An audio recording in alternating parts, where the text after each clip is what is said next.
Hey friends, something really surprising is happening quietly across America. It's not on the front page of newspapers, it's not going viral on TikTok, but it's changing the lives of millions, especially people over 60.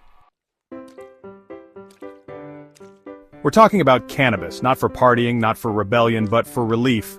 From arthritis, from insomnia, from chronic pain that pills just couldn't solve anymore.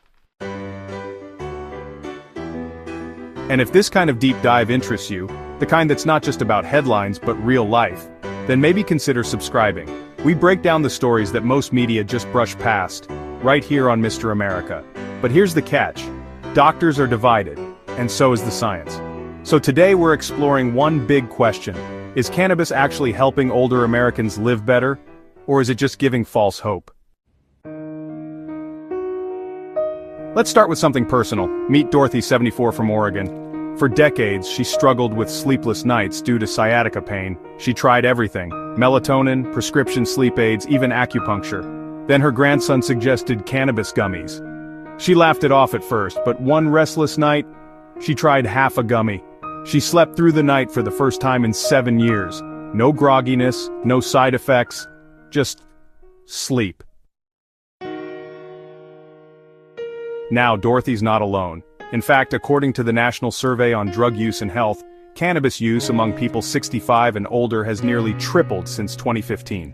Today, nearly 1 in 10 older adults in legal states use it regularly. Why the rise? Well, because aging is not easy. Pain, inflammation, anxiety, loss of appetite, cancer side effects, and yes, loneliness. And for many, cannabis feels gentler than opioids or heavy antidepressants. But here's the thing. Doctors are urging caution.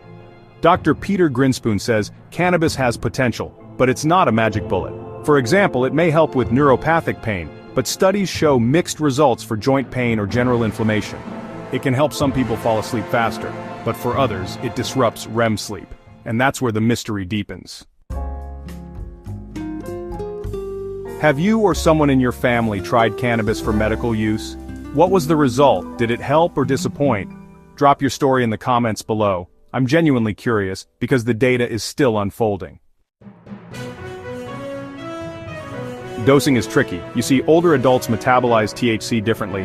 There's slower digestion, interactions with blood thinners, or even memory-related confusion. And well, let's not ignore the risks falls due to dizziness, confusion, or paranoia with high THC. Mixing it with alcohol or other meds can be dangerous. The American Geriatric Society is pushing for clearer guidelines because, right now, dispensaries are giving medical advice without medical degrees. Here's the irony. Cannabis is legal in 38 states in some form, but federally, it's still classified alongside heroin. That means researchers can't run the kind of large-scale, controlled studies they need. So, while millions are using it, we don't fully understand what it's doing to them long-term. Some preliminary research from UC San Diego even suggests low-dose cannabis might help with age-related memory decline, but the sample size was tiny. And honestly, no one really knows what happens over 10-20 years. And that brings us back to the central tension. Is cannabis the gentle healer for our aging population, or is it just the next chapter in America's long history of medical fads? You see, for people like Dorothy, or Frank in Illinois, or Marta in California, it's not about trends, it's about, feeling human again. Walking without pain, sleeping without pills, laughing again without fear of falling apart. And if you've made it this far, maybe consider subscribing. Not because it helps the algorithm, but because we're building a space where questions like these matter. Where people like you and me can look past the noise and ask what's really changing in our country. So, does cannabis work for older adults? The honest answer is, sometimes. It depends on the condition, it depends on the dosage, and honestly, it depends on the person. But here's the deeper truth. For millions of older Americans, it represents a quiet rebellion, not against law or order, but against suffering in silence. They're not looking to escape reality, they're just hoping to reclaim a small piece of it. And maybe that's something we can all understand. If you found this video thoughtful, leave a like, share it with someone who might relate, and tell me your thoughts below.